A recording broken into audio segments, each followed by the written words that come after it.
పెద్దపల్లి జిల్లా కేంద్రంలో బీజేపీ రాష్ట్ర కార్యవర్గ సభ్యులు గొట్టెముక్కల సురేష్ రెడ్డి మీడియా సమావేశం నిర్వహించారు.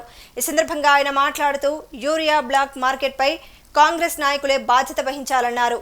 కేంద్ర ప్రభుత్వం తెలంగాణ రైతుల కోసం అన్ని మెట్రిక్ టన్నుల యూరియాను పంపించినా రాష్ట్రంలో కాంగ్రెస్ నాయకులే దాన్ని పక్కదారి పట్టించి బ్లాక్ చేసి అమ్ముతున్నారని ఆయన ఆరోపించారు.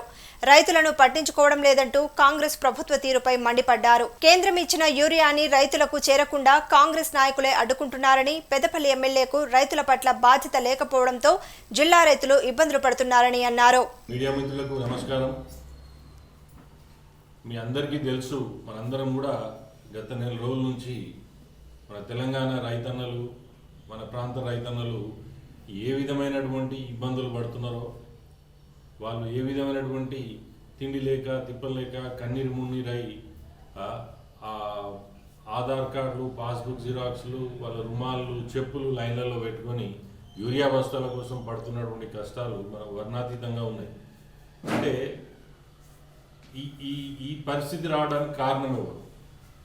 ఇంత దుస్థితి ఈ మధ్యకాలంలో మనం ఎక్కడైనా చూసినామా? అంటే మేము అడిగేది ఏంటంటే, ఈ పరిస్థితి రావడానికి కారణము ఈ కాంగ్రెస్ ప్రభుత్వం కాదని రేవంత్ రెడ్డి గారిని అడుగుతున్నాను. అదేవిధంగా మన స్థానిక ఎమ్మెల్యే గారి చిత్తశుద్ధిని నేను కూడా ప్రశ్నిస్తున్నాను. మీకు ముఖ్యమంత్రి గారు చాలా దగ్గర కదా, మీ చిత్తశుద్ధి ఎటుపోయింది? మీరు రైతు పక్షపాతి కదా, మీరు బాగా చెప్తారు కదా, మరి ఏమైంది? మీరు చేసినటువంటి మీరు ఇక్కడ ఉన్నటువంటి కలెక్టర్ గారితో కావచ్చు, మిగతా డిపార్ట్మెంట్ వారితో కావచ్చు, మీరు మండల వారిగా కావచ్చు, విలేజ్ వారిగా కావచ్చు, మీరు సమీక్షా సమావేశాలు పెట్టినరా? ఎందుకు పెడతలేరు? మీ చిత్తశుద్ధి ఎటుపోయింది? అంటే రైతు అంటే మీకు అంత చిన్న చూపా? మీరు ఇదంతా చేసుకుంటూ మీ కాంగ్రెస్ నాయకులు కొంతమంది బ్లాక్ మార్కెట్ చేసేటువంటి వ్యాపారస్తులతోటి దీన్ని బ్లాక్ మార్కెట్లోకి పంపించి ఇటువంటి పనికిమాలిన వ్యవహారం చేస్తూ, కొంతమంది రాజకీయ నాయకులు చేసినటువంటి ఈ బ్లాక్ మార్కెట్తో చేసి దీన్ని మొత్తం బ్లాక్ మార్కెట్ పంపించి రైతుకి ఈ పరిస్థితి తీసుకొచ్చి మీరు కాదా? అందుకే నేనేం చెప్తున్నా, మీరు చేసేదేమో ఈ పని, బ్లేమ్ చేసేదేమో మోదీ ప్రభుత్వాన్ని. అందుకే నేను మీ ముందు కొన్ని నెంబర్లు ఉంచదలుచుకున్నా. ఈ వానాకాలం ఖరీఫ్ సీజన్కి వాళ్ళు అడిగినది 6,12,000 మెట్రిక్ టన్నులు అడిగితే 6,12,000 మెట్రిక్ టన్నులు సరఫరా చేయడం జరిగింది. అందులో 4,36,000 మెట్రిక్ టన్నులు ఇప్పటి వరకు సప్లై కూడా చేసేసింది, రైతులందరికీ ఇచ్చారు. మిగతా 1,76,000 మెట్రిక్ టన్నులు స్టాక్లో ఉన్నాయి. దానికి అదనంగా కూడా 19,600 మెట్రిక్ టన్నులు కూడా ఇంకా మీకు ట్రాన్సిట్లో ఉన్నాయి. ఎందుకు సప్లై చేస్తలేరు? మళ్ళీ అదే ఏది నేను చెప్పింది ఇంతకుముందు చెప్పింది డిఏపిది, మీకు యూరియా డిఏపిది మీరు 1,85,000 మెట్రిక్ టన్నులను మీరు అడిగినరు. దానికి 1,85,000 మెట్రిక్ టన్నులు మీకు ఇచ్చేస్తే 1,53,000 మెట్రిక్ టన్నులు అమ్మకానికి వెళ్ళినాయి. మిగతా ఎంతున్నాయి స్టాకు?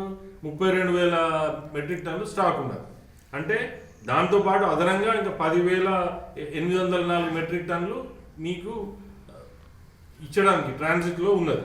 మళ్ళీ దానికి అదనంగా కూడా ఎన్పికేఎస్ కావచ్చు, ఎన్ఎస్పి కావచ్చు, ఇవన్నీ కూడా మీకు చిన్న నెంబర్ చెప్తే 7,20,000 మెట్రిక్ టన్నులు ఇప్పటి వరకు ఎన్పికేఎస్ అందజేయడం జరిగింది. ప్రస్తుతం 4,34,000 మెట్రిక్ టన్నులు అమ్మకం అయినాయి. ఇక మిగతాది 2,86,000 మెట్రిక్ టన్నులు స్టాక్లో ఉంది.